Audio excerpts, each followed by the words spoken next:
نور على نور يهدي الله لنوره من يشاء ويضرب الله الأمثال للناس والله بكل شيء عليم. ويا صباح الجمال والدلال على الحلوين اللي وحشوني قد الدنيا. عاملين ايه؟ يا رب تكونوا كويسين. انا سقطت فيديو يوم الخميس علشان متعمده بصراحه. انا كان ممكن اضغط على نفسي واقول لا انا وعدتهم بحاجه ولازم استمر في الحاجه، بس انا فعلا مش عايزه ابقى بنشر فكره الاستمراريه القاتله، انه مهما كنتي مرضانه يا جماعه انا بشجعكم هنا ان انتوا تستمروا وتقوموا تنجزوا اللي وراكم. لو انتوا همدانين حاسين بكسل فتقوموا تقاوموا الاحساس ده وتنجزوا، عشان الانجاز فعلا بيحسسنا بالسعاده. لكن لما اكون مريضه على فراش المرض ما ينفعش اقول لا انا هقوم اكسر نفسي عشان اصور وانزل فيديو. مش مهم. لا لا لا لا، ساعتها لازم تكون الاولويه هي نفسك.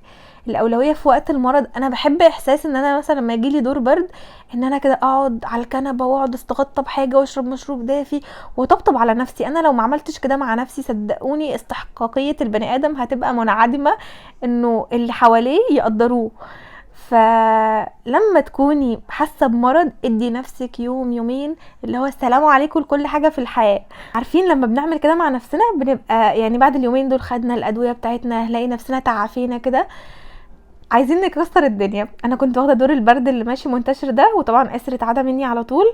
مش عايزه اقول لكم بقى الدور ده وحش قد ايه، فخلوا بالكم من نفسكم علشان هو دور تقيل جدا. يعني انا كنت بحس ساعات ان انا ايدي بتوقع الحاجات من ايدي، فما كنتش ببقى قادره مثلا حتى امسك الموبايل واقعد اركز فيه. فربنا يحفظنا ويحفظ اولادنا جميعا من كل الادوار اللي عاملين دور ورا دور. فاللي هو ايه ده، ايش هذا. المهم انتوا عاملين ايه؟ يا رب تكونوا كويسين. اخباركم ايه النهارده؟ بقى مفيش جدول ولا في النهارده المفروض نعمل ايه. النهارده انا صاحيه بقول صباح الخير يا دنيا، احنا ورانا ايه النهارده؟ اللي هيجي في وشنا هيتعمل. مش بقى هسيب حاجه اقول اصل دي مش ميعادها النهارده، لا هي هتبقى تنظيف اللي هو لملمه الفوضى اللي حصلت في البيت في اليومين الثلاثه الاربعه الخمسه اللي انا كنت تعباناهم. فهنلملم يعني الفوضى. بس عشان كده ما بدأتش بأي حاجة، ما قلتش مثلا ايه اللي لازم يتعمل قبل ايه. انا صحيت بحب ابص في البلكونة شوية واشوف السما. خلاص هنشر الهدوم على طول، طب يلا بالمره نشر الهدوم. طيب الصاله حسيت ان هي اقل فوضى في البيت كله، يعني ترويقها مش هياخد وقت كبير، مش هياخد ثواني حتى كام دقيقه. وهكون قلت خلاص انا رتبت الصاله، فاهمين؟ هتبقى حاجه اتشالت من قصادي وتسيطره تحت الامور وحاجه اخر التمام. بعد ما خلصت الصلاه حسيت ان انا جعانه وعايزه افطر، وانا مش عارفه لو انا مش في حياتكم مين هيفكركم بالفطار ده؟ هتعيشوا ازاي من غيري؟ وهتفتكروا البليله ازاي لو انا ما بفكركوش بيها كل سنه؟ يا جماعه والله اكتر حاجه كانت بتحتويني وانا تعبانه هي طبق البليله. متركزوش طبعا مع البوتاجاز علشان هنضفه طب برضو النهارده. عارفين بقى اللي هو كنت تعبانه فصاحيه مش عايزه اشرب ينسون وموع بطني، وفي نفس الوقت مش قادره اكل، وفي نفس الوقت جعانه وهبطانه. فكان اكتر حاجه بتحتويني في الوقت ده طبق البليله الساخن كده، بحط عليه رشه فانيليا وسكر، ولو حابين تحطوا نص معلقه نشا بتديها قوام برضو بتبقى حلوه قوي. خدت استراحه بعد ما روقت الصاله ونشرت الهدوم وكلت البليله، قمت بقى يلا بسم الله هنكمل. الليفنج برضو كان محتاج لملمه بسيطه. عارفين اللي هو ايه الاثار بتاعه التعب، الكوبايات المترميه حوالينا، مش عارفه ايه، عايز تنفيضه بسيطه. هدفي النهارده مش التنظيف العميق قد ما هدفي ان انا الملم الفوضى وارتب المكان اللي حواليا. مش ان انا بقى همسك حاجه بقى واقعد امسح تنظيف عميق، لا ترتيب بس. وبحب قوي فكره ان البني ادم يبقى ليه مكان. عارفين المكان اللي انا حاطه فيه الترابيزه وجنبي المصحف والاجنده بتاعتي، وبحب احط الفطار بتاعي على الترابيزه دي. المكان ده يا جماعه ده مكاني المميز. يعني لو اي حد قاعد فيه وانا دخلت الاوضه فجاه ببص الاقي اللي قاعد في المكان ده قام وسعلي، عشان يعني ولادي جوزي اي حد اللي هو بيقوم يوسعلي، عشان عارفين ان انا ده المكان اللي انا ببقى قاعده فيه مرتاحه، حاسه بقى حاجاتي حواليا كده. اي حاجه بحتاجها ببقى احطها حواليا. الكريم المرطب بتاعي برضو بحطه في المكان ده، عشان بعد ما اخلص شغل البيت لو قعدت بقى اقعد ارطب ايدي كده بتفرج على التلفزيون، عشان ايدي بتنهار في الشتاء. بس كنت عايزه اقول لكم على حاجه كمان بجد. اتبسطوا في كل مرحله في حياتكم. انا ما كنتش اتخيل ان انا يجي اليوم اللي هقول لكم فيه الكلام ده. انا وحشني فكره المكعبات اللي بتبقى مرميه في الارض والالعاب اللي بتبقى مرميه في الارض واقعد المها. متخيلين ان انا في الوقت ده انا اللي بقول لكم كده؟ زمان كنت بقعد اقول ايه الالعاب بقى، والالعاب منتشره في كل انحاء البيت، كل مرحله وليها حاجه. بس بجد ساعات بتوحشني اللحظات دي اللي هو بتاعت الالعاب الكتير اللي منتشره في الارض اللي بتحسسنا بالحياه وان في اطفال بيلعبوا بالحاجات دي. طبعا انا علشان ولادي خلاص عدوا سن بقى المكعبات والحاجات دي، فبقيت العابهم عارفين الاماكن بتاعتها، اللي بيخلص لعبه بيشيلها مكانها. بس ساعات بتوحشني الفوضى اللي بتبين الحياة في البيت. فربنا يحفظ ولادنا، استمتعوا معاهم بكل المراحل بتاعتهم. صدقوني الايام مفيش اسرع منها، واي حد دلوقتي مستاء من اي حاجة او اي مرحلة بيمر بيها كله بيعدي. انا بحب قوي البرنامج بتاع الطبخ بتاع الشيف علاء ده قوي. ينفعني كمان اسبوعين كمان لو عايز وارجع الصبح ما شاء الله شوف معقول الميه والله انا حطيتش ميزان ولا حطيت قد يلا يلا تعالى. يوه يلا يا ايسو عشان خاطر انت خف يا ايسو، تبقى خفيت بقى وتروح المدرسة تاني وتلعب مع اصحابك. يعني ايه هناخده بكرة؟ يعني ايه يا فندم؟ يعني ايه؟ معلش انا مالي، انا بتمعلش لي ليه؟ انت معلش انت كمان. يلا يلا يا حبيبي، انا كل بنا وراها. انا عارفه انت بتضيع وقت، مش وقته، مش هدلع حد تاني. يلا يا الله. عارفين انا طول حياتي اسمع عن كلمه ذل، بس اول مره اشوفها على الواقع لما باجي ادي الاسر دواء. يا اله الكون، والله ساعه الا ربع علشان ياخد دواء، وطبعا الدواء ما ينفعش يتاخر عن ميعاده. شايفين الحوض عامل ازاي؟ اكتر حاجه كانت فوضى في البيت هي المطبخ. المطبخ كان مأساة بكل ما تحمله كلمة مأساة من معنى، علشان عارفين البيت ممكن انتوا تروقوا، ممكن اي حد شيء يعني خلاص الحمد لله ما شاء الله ولادي كبروا، فاللي شايف حاجة غلط لو قلت له شيلها هيشيلها، مش زي وهم صغيرين. فكان البيت بيبقى فوضوي قوي، بس كان مجرد انا عايزة اكنس تراب، امسح حاجة لازقة في مكان حاجة. انما المطبخ كان فوضى ما بعدها فوضى. طبعا بدأت اول حاجة بالحوض، لان الحوض لما ببتدي بيه بحس ان اللي هو ايه، في مكان انضف الحاجات اللي على الرخامة، في مكان انضف البوتاجاز، في مكان اغسل فيه الخضار لو هعمل اكل او هعمل حاجة. واكتر سؤال دايما بيجيلي لما بكون بنضف معاكم المطبخ وبعبي غسالة الاطباق، الغسالة عاملة ايه معاكي لحد دلوقتي يا توشو؟ عشان انا كنت قايله لكم زمان ان هي نوعها وايت بوينت، ففي ناس بتقلق من النوع ده. انا والله هو لحد دلوقتي ما شاء الله ربنا يحفظها يا رب كويسه جدا جدا. هي بقى لها مثلا عندي 5 سنين او اكتر. الفكره في الحفاظ طبعا على الحاجه، وكمان انا في الوقت اللي كنت بجيب فيه الغساله انا بصراحه اخدت القرار في يوم وليله كده، كنت خلاص جبت اخري. كانت المرحله دي كانت اسر تقريبا في الوقت ده عنده 7 شهور او 8 شهور. مش عايزه اقول لكم انا طبعا يعني كنت دايما بقول لكم ان الحياه الواقعيه في الفتره اللي بتكوني لسه مخلفه فيها مش انك تمشي على جدول ولا تعملي نظام ولا تبقى كل حاجه في البيت اول باول. ده مش الواقع تماما يا بنات. اوعى حد فعلا يلعب في دماغكم ويقول لكم ان هو ده الواقع. الواقع انك هتبقي مرهقه في يوم فهتقومي لليوم اللي بعده. الواقع انك هتبقي دايما او معظم الوقت انت مرهقه وتعبانه من السهر علشان بتسهري بطفل. فبتبقى مرحله كده انتقاليه، هي مرحله ما بتكونش بسهوله، يعني هي بتعدي، بس لما بتعدي بتبقى اخدت مننا حاجات كتير فما بتعديش بسهوله. نحاول نستمتع بيها ازاي؟ ان احنا نهون على نفسنا في الفتره دي ونعمل اي حاجه تهون علينا. فكان من اكتر حاجات اللي ممكن تهون عليا في الوقت ده كانت غساله الاطباق، لان انا كنت ساعات بكون باليوم واتنين بسبب سهر بسبب تعب. بلاقي بقى الحوض اتملى بجد، يعني كلمه المطبخ ده بيبقى منهار، هو بيبقى منهار. فعلشان اخلص المطبخ او اخلص المواعين اللي بتكون في الحوض ممكن اقعد ساعة ونص. الساعة ونص دول آسر بيفضل ماسك في رجلي بيعيط بيقول قبح، مش بيبقى عايز حاجة، ببقى مظبطاه وعامله له كل احتياجاته، هو بس بيكون عايزني اشيله. فكان معاناه ما بعدها معاناه. ساعتها اخدت القرار ان هنزل اجيب غساله اطباق. طب يا بنتي ابحثي كده وشوفي الاخبار وشوفي الناس جابت ايه وجربت ايه. لا انا هنزل اشوف. وطبعا مش هقول لكم ان كل مرحله بيبقى فيه عندنا اولويات، فكان ساعتها الغساله مش من اولوياتي، وقررت ان انا هجيبها قسط حتى لو مش من اولوياتي. ونزلت بقى فلقيت وايت بوينت، لقيتها في هايبر وان، عجبتني وجبتها وشكرا. الدرس المستفاد من القصه العميقه دي، اوعي تاجلي حاجه انت في احتياج ليها شديد دلوقتي ومعاكي مثلا فلوسها في ذهب او ممكن تجيبيها قسط. فممكن هتاجليها تقولي لا طب مثلا هخليها السنه الجايه لما يجيلي فلوس، هخليها مش عارفه الوقت الفلاني، او هاجلها سنتين لحد ما احوش فلوسها. اولا اجهزه بتغلى جدا، ثانيا الايام اللي انت هتاجليها دي هي ايام بتعدي من عمرك انت في احتياج للحاجه دي. والله ممكن لما تجيلك كمان سنتين ما تبقيش محتاجاها زي دلوقتي حالا. فيعني تستاهل الغساله، تستاهل ان انت مثلا تجيبيها قسط او تبيعي ذهب علشان تجيبيها. تستاهل. متخيلين؟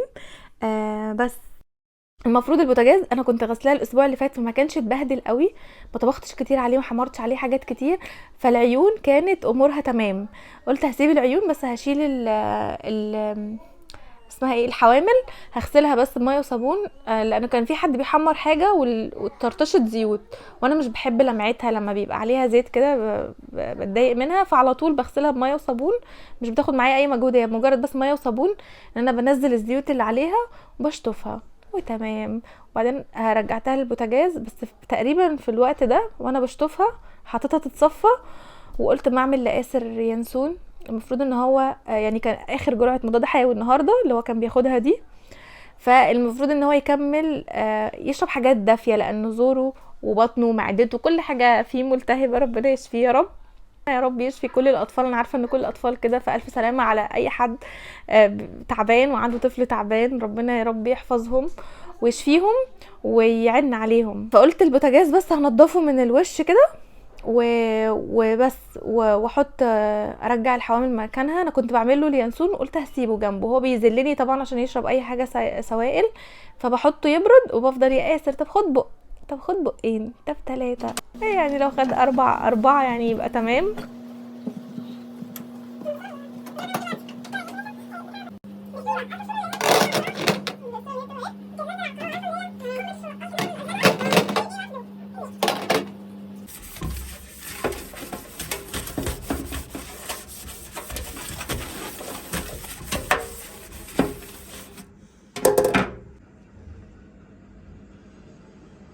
والنهارده كان نفسي موت في اللوبيا. الاجواء بقى الشتويه والطبيخ والاكل والحاجات الشتويه دي انا بحبها قوي في الشتاء، فكنت سايباها منقوعه في ميه من اول ما صحيت الصبح، يعني قعدت حوالي 4-5 ساعات.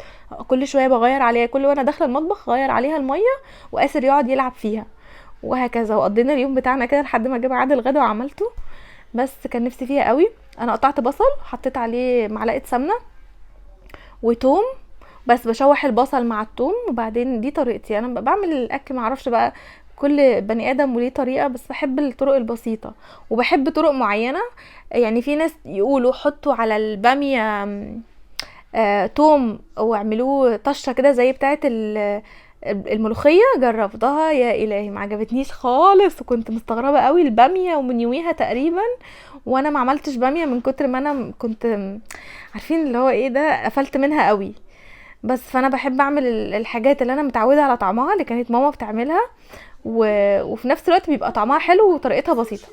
البصل والثوم وشوحتهم مع بعض، وبعدين بحب اصفي الطماطم برضو، مش بحب فكره القشر اللي بيبقى في الطماطم. في ناس عادي بالنسبه لها مش اي مشكله، بس انا بالنسبه لي وبالنسبه لعيالي بتبقى مشاكل، مش مشكله واحده. بس طماطم. بعدين حطيت معلقه صلصه كبيره عشان تقريبا ما ضربتش طماطم كتير، بس والله حسيت ان في الاخر كانت الطماطم لونها احمر وكانت تمام يعني. بس وبعدين بحط عليها طبعا ملح فلفل كمون، دي حاجات اساسيه. الحاجات الاضافات اللي انا بحب اضيفها لو هي عندي بابريكا اللي هو الفلفل، وكمان بحب احط تتبيله المشاوي، دي اساسيه بالنسبه لي في اي طبيخ، في اي نوع خضار بعمله او اي طبخه يعني. بس وبألف هنا. اللوبيا انا مش دي فاصوليا مش لوبيا صح؟ دي اسمها ايه؟ لوبيا فاصوليا. ويا جماعه لو عيالكم غالبينكم في موضوع النت وعدم التركيز مع بدايه الدراسه ومتعلقين قوي بالموبايل وما بتعرفوش تسيطروا على شخصياتهم، علشان الاطفال شخصيات. انا في توتو بعرف اسيطر عليها، اسر فعلا ما بعرفش اسيطر، وصوتنا وزعقنا بيبقى جايب اخر الشارع. فافصلوا النت، افصلي النت وقولوا له النت فصلوا النت عن الكوكب. وده اللي انا عملته معاه. والله بدأ يبتكر وبدأ يقعد يفكر في حاجات ويلعب مع حاجات ويفنن في حاجات ويقول لي شويه انا ملان، ويقعد يرغي معايا كتير. فلا لا لا لا يعني اختراع النت ده اختراع دمار للاطفال، خصوصا الاطفال اللي مش بنعرف نسيطر عليهم، اللي مش بنعرف نقنعهم، اللي هو بيقعد يقولك ليه، طيب واقفله ليه، واتعلم ليه، فبيقعد يسألني اسئلة مصيرية. بس البطاطسايه دي انا بقطعها للي مش بيحب الفاصوليا لوبيا، اللي مش بيحبها يعني ياكل بطاطس، بس عشان مش كل الناس عندي في البيت خصوصا ولادي، فكنت خايفه توتو كمان ما تكونش بتاكلها، لان انا ما عملتهاش كتير قوي، فمش فاكره، ما كنتش فاكره هي بتحبها ولا لا، بس غالبا هي ما كانتش بتحبها، فلما اكلتها المره دي حبيتها. المهم انا بحب اسيب اللوبيا تاخد كده غلوه او غلوتين مع الصلصه، فتاخد من طعم الصلصه. ومش بسلق اللوبيا، انا بستخدم الضحى، فالنوع الضحى كويس قوي، بسيبه بس منقوع في الميه وبعدين احطه يستوي في قلب الطماطم، فبياخد كده من طعم الطماطم. وبعدين بقى لما احس ان هي استوت نص تسويه اضيف بقى الشوربه بس. والرز بشعريه دي اكله اساسيه، وانا بحب الرز بشعريه اللي انا بعمله قوي، تقريبا قلت لكم كده قبل كده. المهم وانتوا بتعملوا الرز بشعريه حطوا رشه ملح وشوحوها الاول مع الرز، وبعدين ضفت شويه ميه وكملت بقى بشوربه الفراخ. كانت الفراخ اتسلقت، والرز اللي بيتعمل بشوربه الفراخ بحسه في حته تانية كده ما شاء الله، بيبقى طعمه حلو قوي. بس وكده كنا خلصنا الاكل، لان انا كنت وعداهم بقالي كام يوم بقى اللي هو شوربه، طب مش عارفه تاكلوا ايه، اللي هو كنت بصراحه مكروتاهم موت. لما بتعب ببقى مكروته الدنيا في الاكل، لانهم اصلا ما بيكونوش قادرين يبلعوا ومش قادرين ياكلوا، فبقعد اقول انا هتعب نفسي على الفاضي ليه. بس فالنهارده يعني الحمد لله قلت اعوضهم كده ونعمل اكله لذيذه. كان نفسي بقى في الاكله اللي هي بتاعت الاكل المصري الطبيعي، لوبيا ورز وفاصوليا وكده. كان وقت اذان العصر،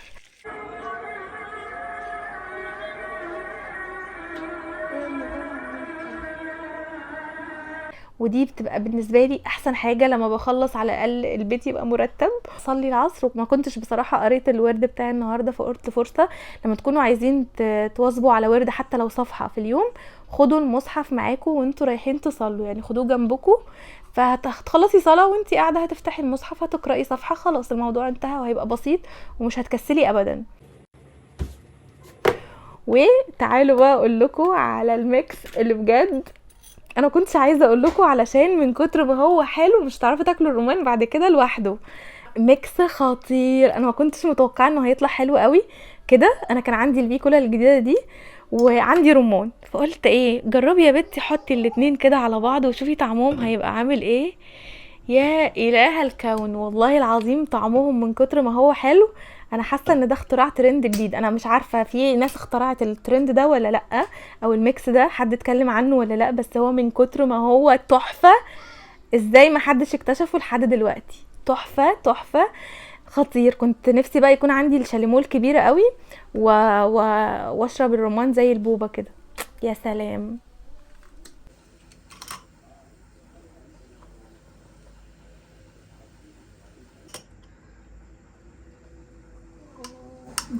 خطير قوي، خطير بجد جدا، طعمه حلو قوي.